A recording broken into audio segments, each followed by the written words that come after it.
On cherche à étudier l'évolution du pH au cours d'une dilution d'une solution acide. Pour ça, je vais partir d'une solution de départ, la solution mère, qui est une solution d'acide chlorhydrique commercial, qui sera la solution concentrée. Je vais mesurer le pH de cette solution. Ensuite, je la dilue 500 fois pour être sûr qu'il n'y aura pas d'ambiguïté sur les résultats. Je vais donc prélever 1 ml de la solution commerciale que je verserai dans une fiole jaugée de 500 ml. La fiole jaugée, il faut qu'elle contienne déjà un petit peu d'eau parce qu'on ne verse jamais l'eau dans l'acide pour éviter des projections. Donc je prélève un petit peu d'acide chlorhydrique commercial qui est ma solution mère, ma solution concentrée, et je viens évaluer le pH de cette solution avec une bandelette de papier pH que je trempe dans le bécher. Je compare ensuite la couleur au nuancier et on voit quand même assez facilement que le pH de cette solution est assez proche de 1. Donc le pH de la solution commerciale est à peu près égal à 1.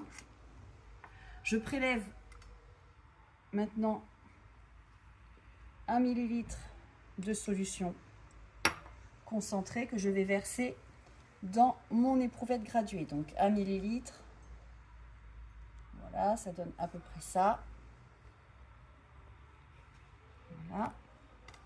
J'homogénéise ma solution fille. La solution diluée, on l'appelle la solution fille. Donc on a la solution mère qui est la solution concentrée, la solution diluée qui est la solution fille.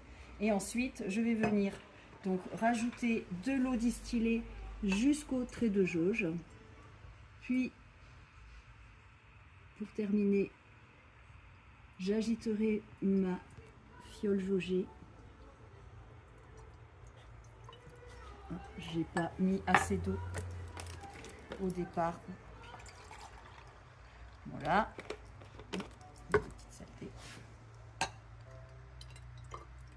Après, c'est pas très grave si c'est pas super précis, hein. On n'est pas en train de faire un dosage quantitatif, donc hop, voilà. Hop, je bouche, j'homogénéise ma solution. Hop, je viens prélever un petit peu de la solution fille et récupérer du papier pH, tremper dans la solution fille. Et là, en comparant au nuancier, on voit que le pH a augmenté. On est plus à 3 à présent. Voilà, donc la dilution